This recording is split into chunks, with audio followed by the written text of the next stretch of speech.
مفتی طارق مسعود special.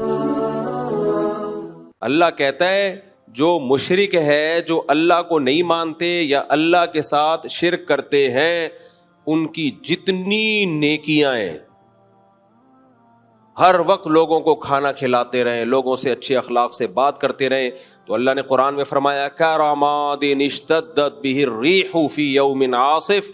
ایک راکھ کا پہاڑ ہوتا ہے نا، پہاڑ راکھ ہوتی ہے نا، جو جل کے راکھ حاصل ہوتی ہے، کتنی لائٹ، کتنی ہلکی ہوتی ہے وہ، اس کا پہاڑ ہو تو دیکھنے میں تو لگے گا بڑا وزنی، لیکن آپ پھونک ماریں گے وہ پہاڑ اڑ جائے گا۔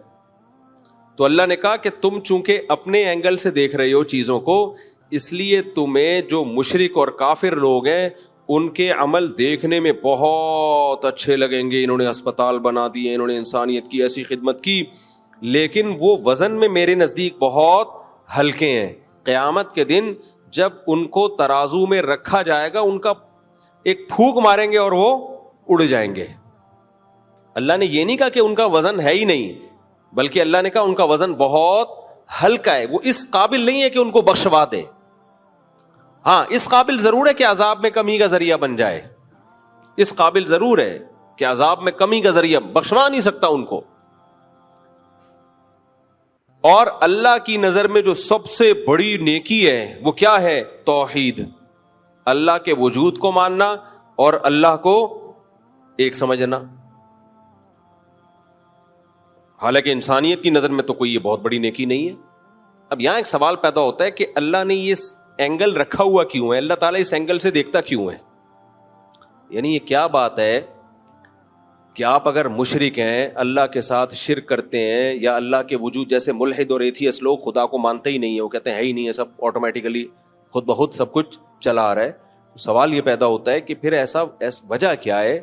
اللہ نے اتنا مضبوط موقف کیوں رکھا ہوا ہے، جس کو میں اپنی زبان میں موقف کہہ رہا ہوں؟ اللہ کی طرف موقف کا لفظ کی نسبت نہیں کی جاتی، لیکن آسان لفظوں میں سمجھانے کے لیے کہ ایسا کیوں اللہ نے یہ نظریہ ہے کہ بھئی یہ اگر تم کفر کرتے ہو، اللہ کے ساتھ شرک کرتے ہو، تو کوئی حیثیت تمہارے کسی عمل کی اللہ کی نظر میں نہیں ہے کیوں؟ دیکھیں اس کی وہی وجہ ہے کہ اللہ کہتا ہے، ہم جب کہتے ہیں نا یہ انسانوں کی خدمت کرتا ہے، بہت اچھا ہے، تو اللہ کہتے ہیں سب سے پہلے جس نے تم پر احسانات کیے، جس نے تمہیں پیدا کیا، اس کو تم بھول گئے۔ میں گھر کی ایک مثال دیتا ہوں، ابا اماں کی۔ آپ کی پیدائش کا سبب آپ کے والدین بنے، ماں نے آپ کو جنا، دودھ پلایا، پالا پوسا، آپ کے ابا نے آپ کی تعلیم پہ خرچ کیا، آپ کو گھر دیا، ایک طویل عرصے تک آپ ماں باپ کے احسان میں پلے رہے، پل پل پل آپ ماں باپ کے محتاج تھے۔ جب آپ اپنے پاؤں پہ کھڑے ہو گئے، اب آپ غریبوں کو کھانا کھلا رہے ہو، مسکینوں کو کھانا کھلا رہے ہو، لوگوں کے ساتھ تھینک یو ہنس کھیل کے بات کر رہے ہو، ابا کو لفٹ کرانے کے لیے تیار ہوئی نہیں۔ دنیا تو کہے گی آپ بہت اچھے ہو، لیکن کوئی عقل مند ہوگا نا جو صحیح اینگل سے دیکھتا ہوگا، وہ کہے گا اس کا کیا فائدہ؟ جو اپنے تھے ان کو آپ بھول گئے، اور جو غیر تھے ان کو آپ نے اپنا بنا لیا، بلکہ اور تانے ملیں گے آپ کو۔ تو اللہ کہتا ہے نحن اقرب الیہ من حبل الورید هو اعلم بکم اذ انتم اجنۃ فی بطون امہاتکم۔ وہ تمہیں اس وقت سے جانتا ہے جب تم ماں کے پیٹ میں چھپے ہوئے تھے، اس وقت تمہاری ماں تمہیں نہیں جانتی تھی، اس وقت سے جانتا ہے۔ اسی نے پانی کے اندر ایسے سافٹ ویئر انسٹال کیے ہیں کہ ماں کے رحم میں جانے کے بعد اس میں آنکھ، ناک، کان، دل، دماغ، جگر بنتے ہیں۔ یہ ساری نعمتیں تمہیں اس نے دی ہیں۔ پھر جب تمہیں دنیا میں لایا، تمہاری ماں کی چھاتی میں اس نے دودھ کے چشمے جاری کر دیے۔ پھر ماں کو جو ممتا دی، بے پناہ محبت دی، یہ بھی آٹومیٹیکلی نہیں ہے۔ خدا کا انکار کرنے والے ہر چیز فطرت پہ ڈال دیتے ہیں کہ نیچر نے یہ سکھایا ہے۔ بھائی یہ نیچر تو اندھی بہری گونگی ہے، وہ کیا سکھائے گی کسی کو؟ اس کے ہاتھ ہیں، اس کے پاؤں ہیں، اس کی ٹانگیں ہیں، اس کے پاس اسپیکنگ پاور ہے جو وہ سمجھائے گی۔ اللہ نے دیکھو اپنے وجود کو ثابت کرنے کے لیے نا کیسی کیسی مثالیں دی ہیں۔ ہم یہ کہتے ہیں نا ماں کی محبت نیچرل ہے، تو سانپ میں کیوں نہیں ہے؟ سانپ کی مادہ انڈے جنتی ہے، انڈے دیتی ہے، اور جیسے ہی بچے نکلتے ہیں کھانا، بچے سب سے پہلے ماں سے دور بھاگتے ہیں سانپ کی مادہ کے. نہیں آئی میرا خیال ہے بات. اگر یہ نیچرل ہوتا تو سانپ کی جو بچے جب وہ جنتی ہے تو اس کی ممتا کہاں چلی جاتی ہے اس وقت؟ آپ کہہ سکتے ہو تو زہریلا جانور ہے سانپ, تو اس کی نیچر ہی یہی ہے کہ وہ محبت ہی نہ کرے کسی سے. مچھلیوں کو دیکھ لو آپ, میں نے تو ایکویریم میں مچھلیاں بہت پالی ہیں. مچھلیاں تو زہریلی نہیں ہوتی, کتنی پولائٹ سی مخلوق ہے مچھلی, فش آرام سے یوں یوں یوں تیر رہی ہوگی. مچھلیاں جب انڈے دیتی ہیں پہلے تو انڈے کھا جاتی ہیں, وہ انڈے جو بچتے ہیں اس سے چھوٹی چھوٹی مچھلیاں نکلتی ہیں, پھر ان کو بھی کھاتی ہیں. وہ ماں خود اپنے بچوں کو کھاتی ہے. جو بچہ بچ نکلنے میں کامیاب وہ جی لیتا ہے, ورنہ اکثر بچے ماں بولو کھا جاتی. اور بھی مخلوق ہے ایسی, کچھ جانور ایسے ہیں جن میں ماں بچہ جن کے کھا جاتی ہے, اور کچھ جانور ایسے ہیں جن میں ماں کی بچے سے محبت ہوتی ہے, اور کچھ ایسے بہت زیادہ ہوتی ہے, اور کچھ ایسے اتنی زیادہ ماں بچے سے محبت کرتی ہے کہ اپنی جان دے دیتی ہے, بچے کو بچا لیتی ہے.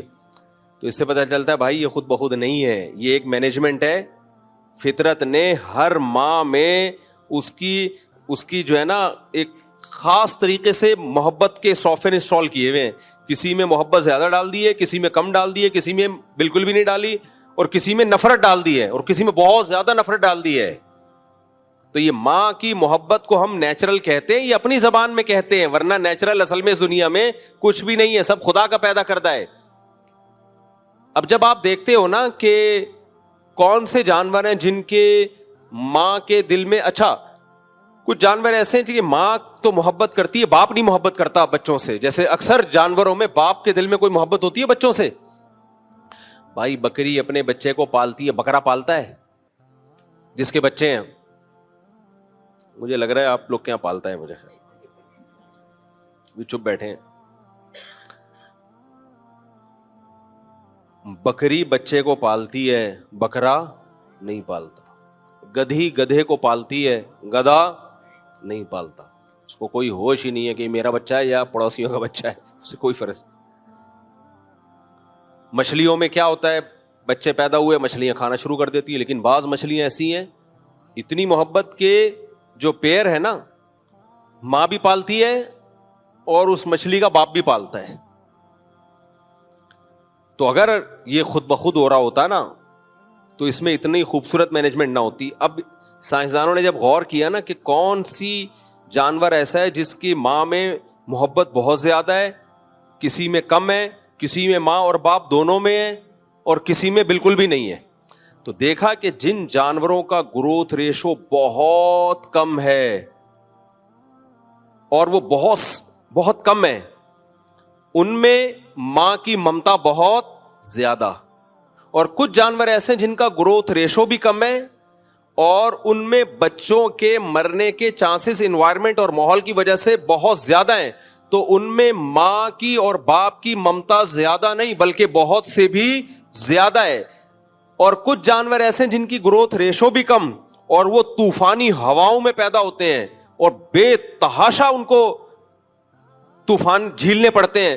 تو ان میں صرف ماں اور باپ کی محبت نہیں, پورے خاندان کی محبت ڈالی ہوئی ہے, سارا خاندان مل کے بچے کو پالتا ہے. یہ جو پینگوئن ہے آپ اس کی ویڈیوز جا کے دیکھو. ابے وہ پینگوئن نہیں جو 3 پیس سوٹ اور ٹائی پہن کے وہ سمندر کے گرد گھوم رہے ہوتے ہیں, 3 پیس سوٹ اور ٹائی میں نہیں, وہ جس کو پانی کی بلی کہتے ہیں میرے خیال ہے اردو میں, وہ 3 پیس. مجھے تو ایسا لگتا ہے, میں نے دیکھا ہے وہاں ناروے وغیرہ میں نا, تو وہ 3 جاپان میں بھی برف میں ہوتے ہیں نا وہ, تو وہ انہوں نے ان کا ماحول بنایا ہوا, سخت شدید سردی میں رہتے ہیں وہ. تو یہ انٹارکٹیکا وغیرہ میں جہاں پر بہت برفانی ہوائیں, طوفان, تو بچہ ان طوفانوں کو نہیں جھیل سکتا. تو اس کے لیے اللہ نے میں نے کتاب پڑھی ہے اس پہ, ڈاکومنٹری نہیں دیکھی, ایک سائنٹسٹ کی میں نے کتاب پڑھی ہے, کئی سال ہو گئے, پوری مجھے یاد نہیں ہے وہ, کہ کیسے اس کی ماں اور باپ دونوں مل کے ایک بچے کو پالتے ہیں. ہم ایسے 19 کو نہیں پال سکتے جیسے وہ, چڑھاتا رہوں گا میں, چڑھاتا رہوں گا, جیسے وہ, اللہ نظر سے بچائے. تو جیسے وہ ارشاد بٹی نے مجھ سے پوچھا تھا نا کہ آپ یہ قوم کی خدمت کر رہے ہیں, وہ بھی بیچارہ فیملی پلاننگ والوں سے متاثر ہے نا, کہہ رہے بہت اچھی خدمت ہو رہی ہے, بہت اسٹائل سے وہ طنز مارے تھے اس نے. تو لوگ سمجھتے ہیں میں شرمندہ ہو جاؤں گا. میں شرمندہ ہوں, لیکن اس پہ شرمندہ ہوں کہ پروگریس جتنی ہونی چاہیے اتنی ہے نہیں. پھر میں شرمندہ ہوں. جو رزلٹ ہونا چاہیے وہ ہے نہیں. 19-20 تو آپ آج کل آپ کے پی کے میں جاؤ آرام سے 19-20 کوئی مسئلہ ہی نہیں. تو خیر تم کتنے ہو؟ 6 بہن. تو تم 19 کہہ رہے ہو ان کو یار. خیر وہ ایک آدمی سے کسی نے پوچھا آپ کے کتنے بچے, آپ کے ابا کیا کرتے ہیں؟ انہوں نے کہا ہم لوگ 28 بہن بھائی ہیں. تو اس نے کہا میں پوچھ رہا ہوں آپ کے ابا کرتے کیا ہیں؟ کہہ رہے میں نے بتایا نا ہم لوگ 28 بہن بھائی ہیں. کہہ رہا بھائی میں پوچھ رہا ہوں کرتے کیا ہیں؟ تو کہہ رہے یہ کام نہیں ہے کیا؟ یہ کام نہیں. خیر وہ ایک مزاح تھا. تو پینگوئن کو دیکھ لو, آپ ڈاکومنٹریز دیکھیں, اس کی کتابیں پڑھیں اس کے بارے میں, گوگل پہ سرچ کریں, کیونکہ جھکڑ ہیں, برفانی طوفان آتے ہیں, اس بچے کو کا سروائیو کرنا بہت مشکل. لیکن اس کے ماں باپ اس بچے کو جننے میں اور پالنے میں اتنی تکلیف اٹھاتے ہیں, ایسے جان جوکھوں میں کھیل کے اور اس کی ہیلپ کرتے ہیں, اپنے بچے کو پالتے ہیں. اور پھر اس کے بعد باقی خاندان بھی ساتھ دیتا ہے. وہ پورا پریوار جو ہے نا جھنڈ میں جا رہے ہوتے ہیں, چلو جی ماں پیچھے رہ گئی تو دوسری انٹی آتی ہیں اس کو گلے لگا لیتی ہیں. انسانوں میں ایسا نہیں ہے, ٹھیک ہے نا. دوسری انٹی آئیں گی وہ اس کو گلے لگا لیں گے, چل بھائی جب تک تیری ماں نہیں آتی تھوڑی دیر کے لیے برفانی ہواؤں سے میں تجھے بچا لیتی ہوں. لیکن جن جانوروں میں گروتھ ریشو بہت زیادہ ہے, تنادن پیدا ہوتے ہیں, ان میں اللہ اگر ماں کی ممتا رکھ دیتا نا تو ماں تو سارا دن سینکڑوں بچوں کو پال پال کے خود مر جاتی وہ. اور اتنے ان کے گروتھ ریشو ہوتا کہ وہی نسل ہوتی, باقی دنیا میں سب ختم ہو چکے ہوتے. سانپ کی مادہ ہزاروں انڈے دیتی ہے, اب وہ ہزاروں میں اگر 500 بھی بچ جاتے تو سانپ ہی سانپ ہوتے دنیا میں. اسی طرح مچھلیاں, میں نے ایک فش پالی ہے, وہ ہے کون سی فش ہے, گولڈن فش, موٹی سی نہیں ہوتی, 10,000 انڈے کہتے ہیں ایک وقت میں دیتی ہے وہ. 10 ایسی مچھلیاں ہیں, 10,000 انڈے اور 20 50 ہزار انڈے, پھر ان سے 50 ہزار بچے نکلتے ہیں. اب آپ سوچ لو 50,000 بچے نکلے, وہ 50 کے 50,000 ماں نے پال پوس کے اسکول بھیج کے ٹیوشن فیس لگا کے سارے ویکسین کروا کر اس کو جوان کر دیا. ان 50,000 کی جب شادی ہوگی تو ایک ایک کے 50,000, تو 50,000 کو 50,000 سے ضرب دو تو اکائی دہائی سینکڑا, ہزار, 10,000, کیا اکائی دہائی سینکڑا, ہزار, 10,000, لاکھ, 10 لاکھ, کروڑ, 10 کروڑ, ارب, تو تقریباً 5 ارب یا 50 ارب, صحیح کیلکولیشن کر لینا گھر بیٹھ کے, 50 ارب تھوڑے دنوں میں ہو جاتے. تو مچھلیاں ہی مچھلیاں ہوتی میرے بھائی, سمندر میں تو پاؤں رکھنے کی بھی جگہ نہیں ہوتی, پھر وہ سب مر جاتی, تعفن پھیلتا. تو اللہ نے کہا اتنے بچے یہ پیدا کر رہی ہے تو ان کی ماں کے دل سے اللہ نے ممتا چھین لی, بولا کھاؤ, جو نکل گیا وہ میچ جیت جائے گا. ٹھیک ہے نا, وہ پہلے دن سے ہی بھاگنا شروع کرتا ہے, پہلے اماں سے جو نکل گیا وہ جیت گیا. تو بھائی یہ ماں کے تو وہ بھی مچھلی ہے. تو اچھا کچھ جانور ایسے نر اور مادہ دونوں مل کے پال رہے ہیں اس کو. تو یہ پورا ایک مینجمنٹ ہے. قرآن کی اس آیت کو یاد رکھو, قرآن جہاں بھی اللہ کی کائنات کے مظہر ہمارے سامنے رکھتا ہے کہ کائنات میں یہ کچھ ہو رہا ہے, یہ کچھ ہو رہا ہے, 2 لفظوں میں اللہ اپنی قدرت کو بیان کرتے ہیں. اللہ کہتے ہیں ذالک تقدیر العزیز العلیم. بہت زبردست آیت ہے, اللہ کرے سمجھ میں آ جائے. جو اللہ کا انکار کرنے والے لوگ ہیں نا, اللہ ان کو نہیں چھوڑے گا. اللہ کہتے ہیں تم کتنے نیک ہو, کتنے نیٹ کلین, تھینک یو, اور ہر وقت اچھی اچھی باتیں کرتے ہو, غریبوں کو کھانا کھلاتے ہو, ہسپتال بنا دیے, یتیم خانے بنا دیے, اور بہت ہی nice person, nice to meet you. یہ سب جب تم سے کوئی ملتا ہے تو لوگ کہتے ہیں نائس ٹو میٹ یو, بہت خوش ہوتے ہیں. اور لیکن اگر تم مجھے نہیں مانتے, اللہ کہتے نہیں چھوڑوں گا میں, کیونکہ تم نے چھوٹا جرم نہیں کیا, چھوٹا جرم نہیں کیا. ایک ایسی ذات کا انکار کر دیا جس کی قدرت کی نشانیاں صبح و شام اپنی آنکھوں سے دیکھتے ہو, صبح و شام دیکھتے ہو, تو تمہیں اس کا کیوں خیال نہیں آیا؟ تو تقدیر العزیز العلیم, تقدیر کہتے ہیں مینجمنٹ. اندازہ، ایڈجسٹمنٹ، یہ سب الفاظ تقدیر کے لفظ میں سما سکتے ہیں. ایڈجسٹمنٹ ہے اس میں، مینجمنٹ ہے اس میں، ہمیں ایک کیلکولیشن ہے اس میں، ایک ہوائی نہیں ہے، ورنہ نظام چل نہیں سکتا تھا. اب ملحد اور ایتھیس کیا بولتا ہے؟ ایتھیس بولتا ہے کہ حسن اتفاق ہے اس لیے ایسا ہو رہا ہے، یعنی خوبصورت مینجمنٹ ہے نیچر کی وجہ سے. اللہ کیا کہتے ہیں؟ خوبصورت مینجمنٹ ہے نیچر کی وجہ سے، لیکن اس نیچر کو بنانے والا کون ہے؟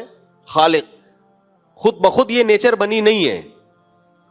یہ فزکس کے جو لا ہیں اور جو پوری دنیا جن قوانین پہ چل رہی ہے، یہ خود بخود نہیں بن سکتے، یہ ہو نہیں سکتا. تو اس لیے اللہ کی نظر میں سب سے بڑا مجرم وہ ہے جو خدا کا انکار کرے. ہلکا جرم نہیں ہے. تبھی تو ہمارے اسلاف بزرگان دین اس کی ساری زندگی کوشش کرتے رہے کہ ہماری ایمان پر موت واقع ہو. ایسا نہ ہو ہم سے آخری وقت میں ایمان سلب ہو جائے. اب آپ دیکھو اتنے لوگ ایمان کفر پہ موت واقع ہو رہی ہے، ان کو تو اس کو کوئی پرواہ نہیں ہوتی. کتنے کافر ہیں ان کو کہا جائے موت کے وقت اب تو تم کلمہ پڑھ لو بھائی، کہتے نہیں ابھی بھی نہیں پڑھ رہے ہوتے. وہ ان کی نظر میں کلمے کی ویلیو نہیں ہے.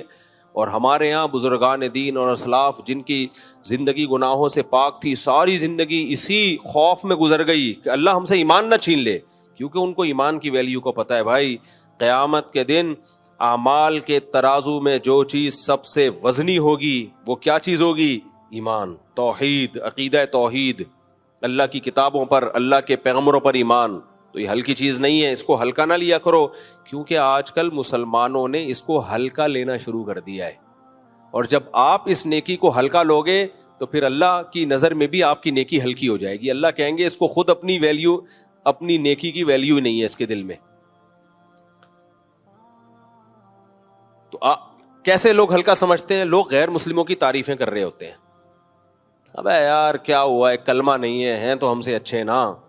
بھائی کلمہ نہیں ہے، ہلکی بات ہے یہ، کلمہ نہیں ہے.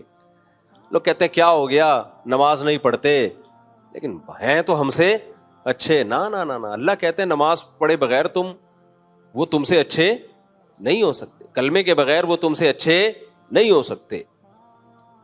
تو اللہ کہیں گے ٹھیک ہے پھر تو بھی اللہ ہو سکتا ہے آپ سے ایمان سلب کر لیں، کہ جس کو خود ایمان کی پرواہ نہیں ہے.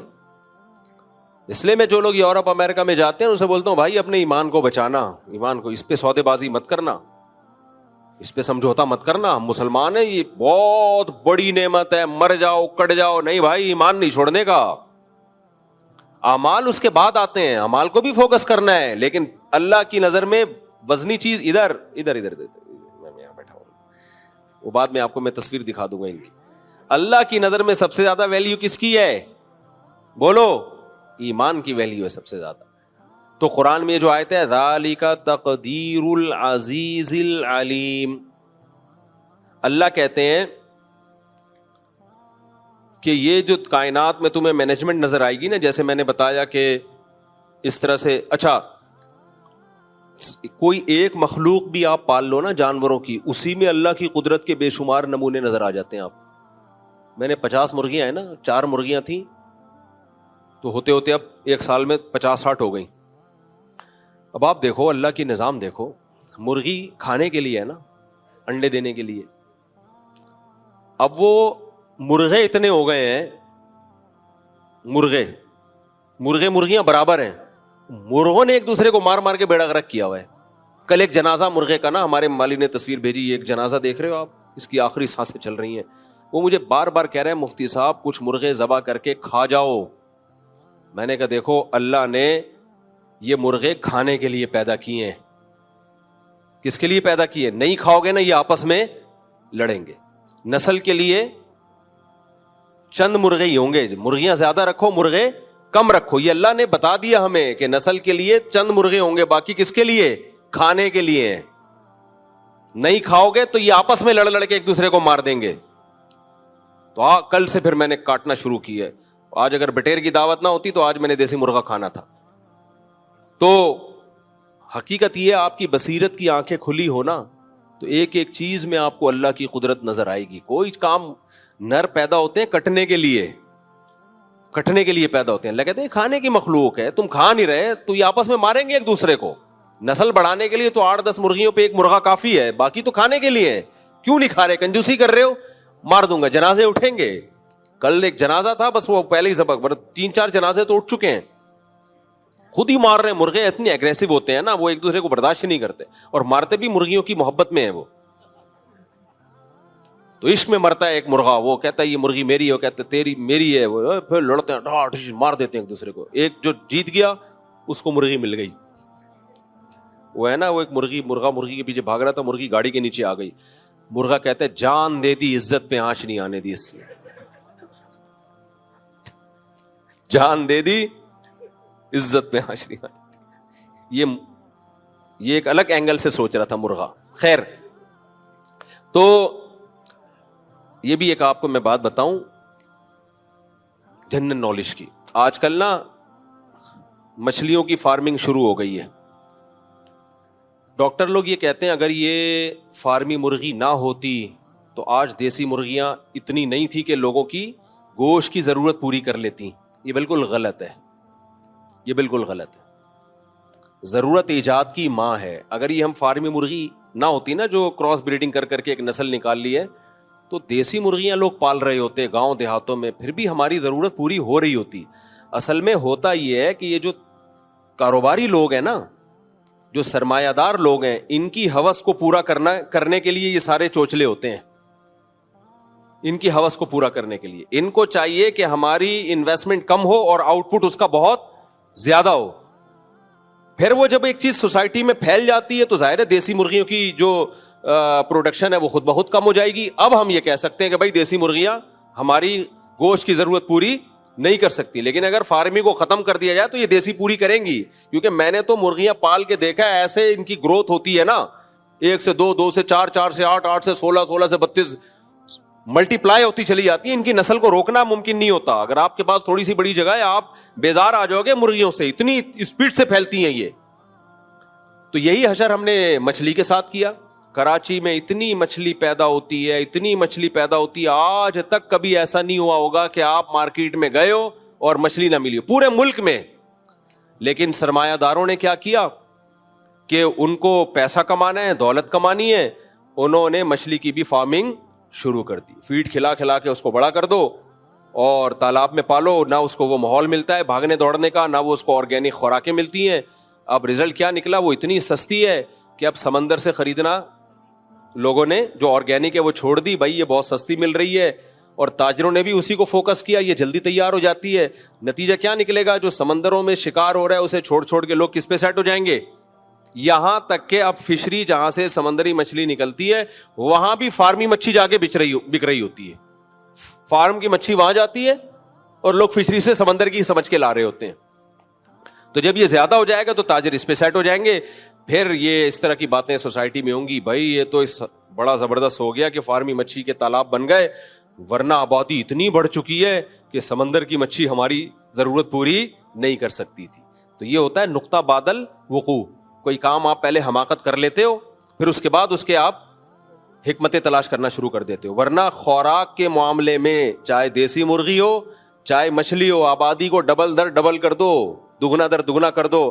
نہ سمندر نے کبھی ہاتھ روکا ہے اور نہ کوئی خوراک کی کبھی کمی ہوئی ہے. یہ سب ہوائی باتیں جن کی کوئی لاجک نہیں بنتی. جب آپ ایک آرٹیفیشل پہ سیٹ ہو جاؤ گے پھر ظاہر ہے پھر تو آپ کو یہ کہنا پڑے گا کہ اب دیسی جو ہے وہ ہماری ضرورت پوری نہیں کرتی. ورنہ دیسی ہی کھاتے آ رہے تھے لوگ, جب ضرورت ہوتی تھی کھا لیتے تھے. خیر, تو اللہ نے کیا فرمایا, ذالک تقدیر العزیز العلیم. یہ اندازہ ہے, مینجمنٹ ہے. اللہ کہتے ہیں ایسی خوبصورت مینجمنٹ تمہیں کائنات میں نظر آئے گی. اور یہ مینجمنٹ بھی صرف کوئی مینیجر ہونا ضروری نہیں ہے. جس کی طرف سے یہ مینجمنٹ ہے اس میں 2 صفات کا ہونا ضروری ہے, ورنہ اس کے بغیر یہ مینجمنٹ ہو نہیں سکتی تھی. ایک انتہائی طاقتور ہو, جو چاہے کر سکتا ہو. نمبر 2, اس کو ہر چیز کا علم ہو. بعض دفعہ آپ کے پاس طاقت ہوتی ہے, نالج نہیں ہوتی, تو بھی آپ کام کر ہی نہیں سکتے. مثال کے طور پر کسی کے پیٹ میں درد ہے, وہ آیا آپ کے پاس طاقت ہے, ایک جبڑا پھاڑ سکتے ہو اس کا, یوں کر کے پیٹ چیر سکتے ہو, لیکن آپ کے پاس نالج نہیں ہے کہ پیٹ کے درد کا علاج کیسے ہوتا ہے. آپ تھپڑ مار مار کے اس کو درد ٹھیک کر رہے ہو, جیسے مائیں بچوں کو تھپڑ مار مار کے چپ کرا رہی ہوتی ہیں. بچہ رو رہا ہے سر میں درد, ناک میں درد کی وجہ سے یا گلے میں درد کی وجہ سے, مائیں تھپڑ مار مار کے طاقت کا استعمال کر کے اس کو چپ کرا رہی ہیں. وہ چپ ہونے کے بجائے اور چیخ چیخ کے رو رہا ہوتا ہے. وجہ کیا ہے؟ ماں کے پاس طاقت تو ہے, نالج نہیں ہے کہ یہ رو کیوں رہا ہے. نالج نہیں ہے تو سمجھتی ہے طاقت کے زور سے میں بچے کو دبا دوں گی, ڈرا ڈرا کے نا چپ کرا دوں گی. وہ چپ نہیں ہوتا. دوسرا یہ کہ آپ کے پاس نالج تو ہے لیکن طاقت ہی نہیں ہے. مثال کے طور پر آپ کو پتا ہے اس کے کمبخت کے پیٹ میں درد اس لیے ہو رہا ہے, استغفر اللہ کمبخت نہیں کہنا چاہیے, اس کے پیٹ میں درد اس لیے ہو رہا ہے کہ اس کو قبض ہے.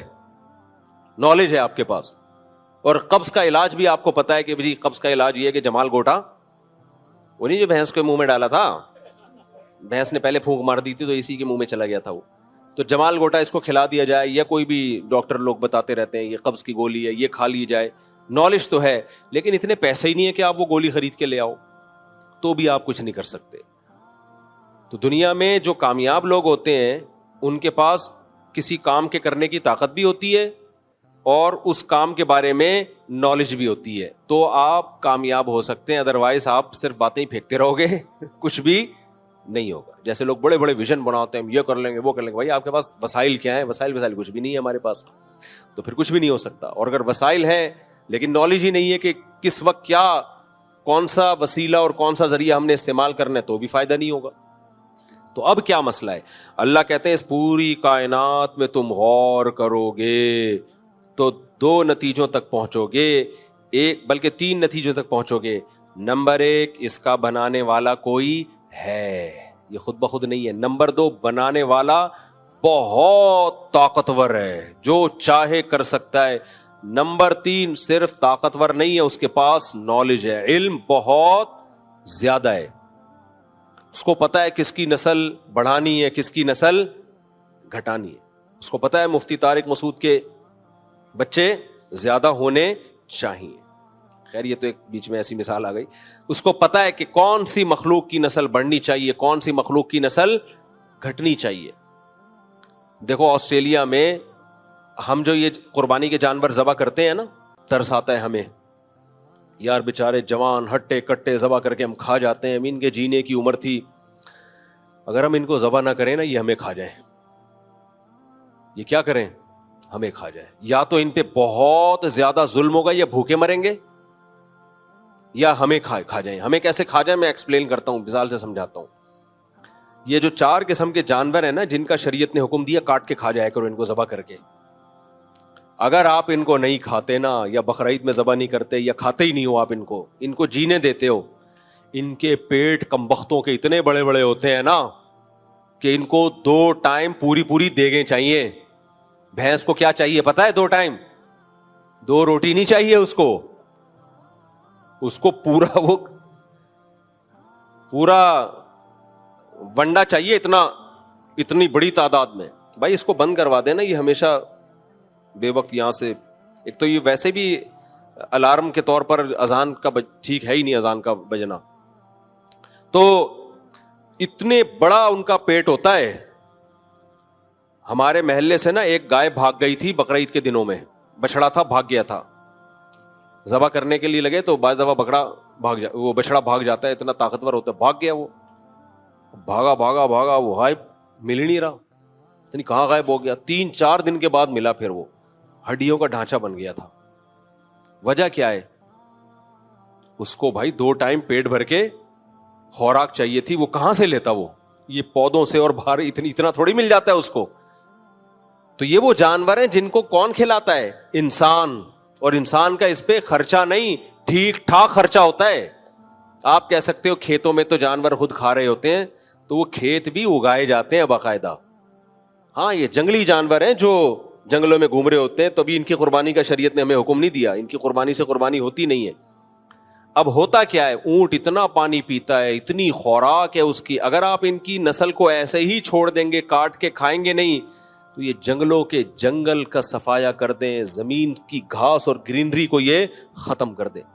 اگر آپ کو یقین نہ آئے نا, آسٹریلیا میں جا کے دیکھو. آپ آسٹریلیا میں 100-150-200 سال پہلے انگریز اپنے ساتھ مسلمانوں کو لے کر گئے تھے, ہندوستان سے, پشاور سے بھی کچھ لوگ گئے, تو یہ لوگ اپنے ساتھ اونٹ لے گئے تھے مسلمان, بحری جہازوں میں اونٹ لے جا کے انہوں نے جنگلوں میں کام وام کیے جو بھی, تو پھر یہ جب واپس آئے تو اونٹ وہیں چھوڑ دیے انہوں نے. اب وہاں اونٹ کا گوشت نہیں کھایا جاتا, آسٹریلیا میں گورے نہیں کھاتے. نتیجہ کیا نکلا ہے, ان اونٹوں کی نسل اتنی بڑی ہے. 2 واقعات تو میرے سامنے ہیں. میں جب لاسٹ ٹائم آسٹریلیا گیا اس وقت بھی, اور اس سے پہلے جب آسٹریلیا گیا اس وقت بھی یہ واقعہ ہوا کہ ان کی گورنمنٹ نے 10,000 اونٹ پسٹل سے فائر کر کے مارے ہیں جنگلوں میں. کتنے اونٹ؟ 10,000 اونٹ ہیلی کاپٹروں سے نا نشانہ لے کے مارے ہیں. میں نے ان لوگوں سے پوچھا بھائی کیا ہو گیا یار, یہ اونٹوں کو تم ایسے فائر کر رہے ہو جیسے کوئی دہشت گرد ہوتے ہیں. بھائی انہوں نے کہا آسٹریلین گورنمنٹ بیزار آ گئی ہے, یہ صحراؤں میں جتنا پانی ہوتا ہے یہ پی لیتے ہیں. یہ کہ اونٹ جب پانی پیتا ہے نا, قرآن نے بھی اس کا تذکرہ کیا, پیاسا اونٹ ایسے ٹینکوں کے ٹینک خالی کر دیتا ہے. اونٹ اسٹور بھی کرنا ہوتا ہے نا اس کو, اور اتنے جنگل میں یہ چرتا ہے, اتنا چرتا ہے گرینری ختم ہو جائے گی, دوسرے جانوروں کے لیے بچتا ہی کچھ نہیں. پھر مجھے اندازہ ہوا بھائی اللہ نے ان کی نسلوں کو کنٹرول کرنے کے لیے ہمیں آرڈر کیا دیا ہے, کھا جایا کرو, آپ نہیں کھاؤ گے تو یہ ہمیں کھا جائیں گے. یہ صحیح ہے نا. تو اللہ کا کوئی کام حکمت سے خالی نہیں ہے. اب انڈیا کی لوگ مثال دے سکتے ہیں, بھائی انڈیا میں تو گائے کو ذبح نہیں کیا جاتا, وہاں تو گائے ماتا کے ساتھ بڑی سیوا کی جاتی ہے اس کی, اور اس کو نہیں کھاتے, تو وہاں تو کوئی ایسا واقعہ نہیں ہوتا. نا, آپ ڈاکومنٹریز یوٹیوب میں دیکھ لو کہ انڈیا میں جو گائے جب بڈھی ہو جاتی ہے, بیل جب بڈھا ہو جاتا ہے, اس بیچارے کا حشر کیا ہوتا ہے, بھوک سے تڑپ کے مرتا ہے. وہ چند گایوں کی تو ہمیں نظر دکھا دیتے ہیں وہ کہ اس کو کوئی گھر میں لے گیا, اس کی مرم پٹی کی, اور اس بڑھیا کو بیچاری کو گھر میں رکھ کے کھلانا پلانا شروع, ذبح کرنا نہیں ہے کیونکہ وہ انہوں نے اس کو ماں بنایا ہوا ہے. لیکن وہ غریب آدمی کب تک کھلائے گا؟ وہ کہے گا میں اپنے بچوں کو کھلاؤں یا گائے ماتا کو کھلاؤں, اپنی سچی مچی کی ماتا کو کھلاؤں یا اس ماتا کو کھلاؤں؟ وہ تو پریشان ہو جاتا ہے. نتیجہ کیا نکلتا ہے, وہ جانور سسک کے مرتے ہیں. وہ ویڈیوز نہیں ڈالی جاتی, کچھ لوگوں نے تو ڈالی ہیں, کچھ ہندوؤں نے وہ ویڈیوز ڈالی ہیں, لیکن انہوں نے یہ دکھانے کے لیے ڈالی ہیں کہ دیکھو ہم ہندو ہیں, ہمیں گائے کا احترام کرنا چاہیے, لیکن ہمارے یہاں گایوں کا حشر کیا ہو رہا ہے, بیچاری کیسے سسک کے تڑپ کے مر رہی ہیں. تو یہ بھوک پیاس سے سسک کے تڑپ کے مریں گے یہ, اگر ہم ان کو ذبح کر کے کھائیں گے نہیں. تو اللہ کا دین ہے نا اسلام, اس لیے اللہ نے کہا کہ بھائی ابھی کھا لو, تو اس میں کیا ہوگا, تمہارے کام بھی آ جائے گا اور ایک اچھی موت مر جائے گا. یہ ذبح کر کے وہ تڑپ کے جو بھوک اور پیاس سے جو ترس کے اور تڑپ کے مرتا ہے, وہ موت سے یہ بچ جائے گا. تو اب وہاں بھی یہی ہوگا آسٹریلیا میں, جو اونٹ کو جو شوٹ نہیں ہوتے وہ جب بڈھے ہو جاتے ہیں تو کیا ہوتا ہے ان اونٹوں کے ساتھ, انسان جب بڈھا ہو جاتا ہے تو اولاد لا کے رکھتی ہے اس کے سامنے کھانا. گائے یا اونٹ جب بڈھا ہوگا اور کھانے چلنے کے قابل نہیں رہے گا, تو آپ کا کیا خیال ہے, وہاں اونٹ کے بچے لا کے ابا کے سامنے خوراک رکھیں گے, توڑ کے پانی کے پیالے لا کے رکھیں گے. وہ بھوک اور پیاس سے تڑپ کے ایڑیاں رگڑ کے سسک کے مرے گا وہ.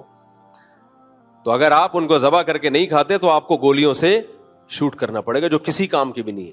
تو میں نے وہاں بولا کہ بھائی گورنمنٹ سے بولو کہ شوٹ کرنے کے بجائے یہ اتنے سینکڑوں ہزاروں اونٹ ہیں, یہ جو ہے وہ ہمیں دے دیں. تو ان کا جواب پتہ ہے کیا تھا, لے لو. میں نے کہا ہم تو لے جا نہیں سکتے, کھائیں شکار کر کے. انہوں نے کہا کھا لو. اب 2000 کلومیٹر دور جنگل میں جاؤ ان کو کھانے کے لیے, تو اس کا طریقہ یہ ہے کہ وہ گورنمنٹ نے اجازت دی ہوئی ہے, جاؤ یار مار کے کھا لو, آپ ذبح کر کے نہر کر کے جیسے آپ نے کھانا ہے کھا لو, لیکن کھاؤ کیسے؟ 2000 اور آسٹریلیا اتنا بڑا صحرا ہے نا, اتنی شدید گرمی, جنگلوں میں آگ لگ جاتی ہے. 2000 کلومیٹر پہ آپ گاڑی میں سفر کر کے جائیں, 2000 کلومیٹر کے بعد جا کے ایک اونٹ کو آپ نے مارا, نہر کیا, تو کیا کرے گا اتنے گوشت کا آدمی؟ ایک ہی دفعہ کر سکتا ہے بس. وہ اس کے بعد آدمی کہتا ہے بھائی میں ادھر سے ہی خرید کے کھا لوں گا, وہ زیادہ بہتر ہے. تو کچھ باتیں کہنے کی ہوتی ہیں, پریکٹیکلی وہ پاسبل نہیں ہوتی. وہ وہاں کی گورنمنٹ نے تو اجازت دی بھی ہے, کھا لو بھائی, ہماری طرف سے کوئی پابندی نہیں ہے, آپ کھاؤ جا کے. لیکن اتنا مشکل ہے اس کو کھانا, اس کو لائے گا کون؟ اور پھر وہ اونٹ بھی اتنے وحشی ہو چکے ہیں, اس کا بھی خطرہ ہے کہ آپ نے اونٹ کو کھانے سے پہلے اونٹ آپ کو نہ کھا جائے کہیں. اتنے وحشی اونٹ تو ایسے ٹانگتا ہے انسان کو, آپ نے بقرعید میں ویڈیو دیکھی ہوں گی نا, یوں پکڑتا ہے ادھر سے اور اٹھا کے چھت پہ رکھ دیتا ہے بندے کو. اتنا بڑا تو اس کا منہ ہے.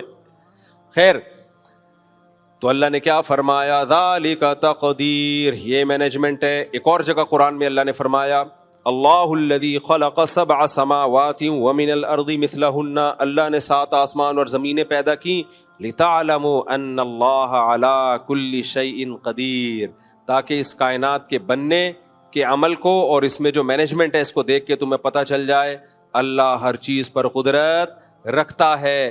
وَأَنَّ اللَّهَ قَدْ أَحَاطَ بِكُلِّ شَيْءٍ عِلْمًا, اور اللہ کا علم بھی کامل ہے, کیونکہ قدرت اور علم دونوں چیزیں مل کے انسان کو کچھ کرنے کے قابل بناتی ہیں. دونوں میں سے ایک صفت بھی نہیں ہو تو آپ کچھ کرنے کے قابل نہیں رہتے.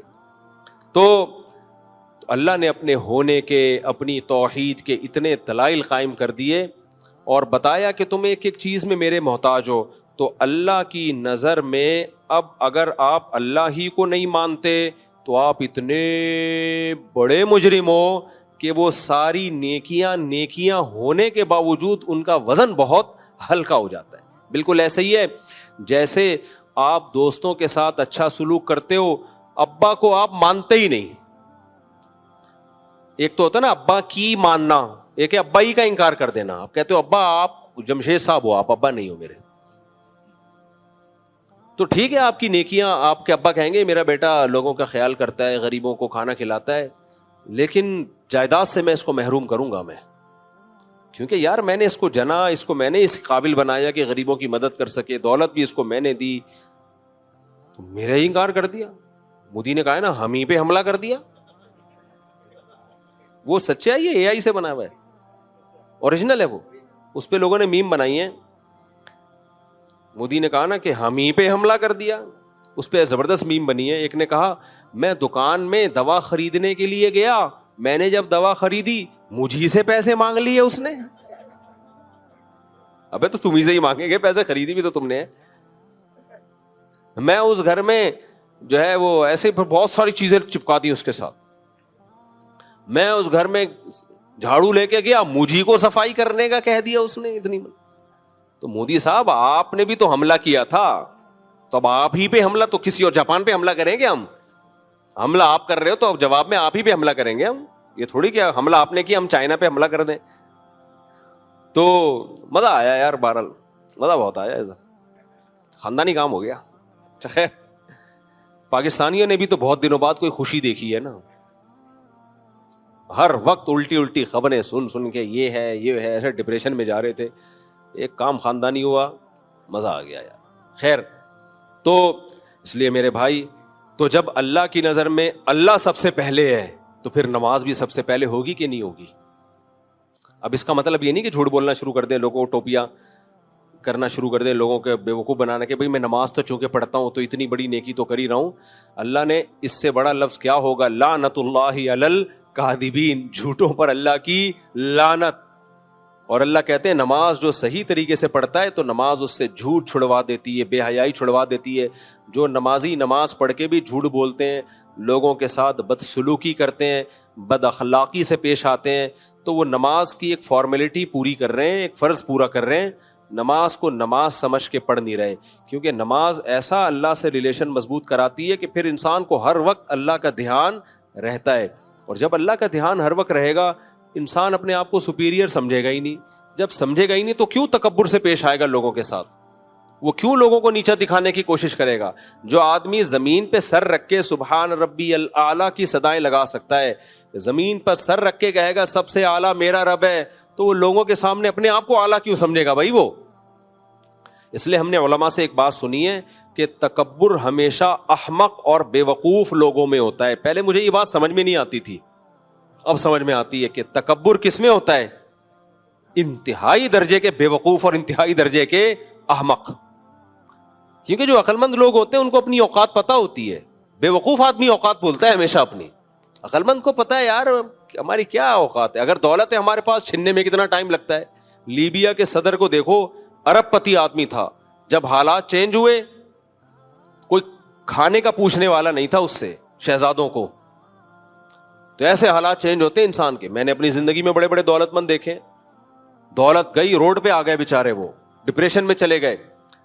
تو عقل مند آدمی کو پتا ہے بھائی چھننے میں ٹائم نہیں لگتا, یہ صحت ہے, بیمار ہونے میں ٹائم, ایسی ایسی بیماریاں اٹیک کر جاتی ہیں, آدمی سوچتا رہ جاتا ہے.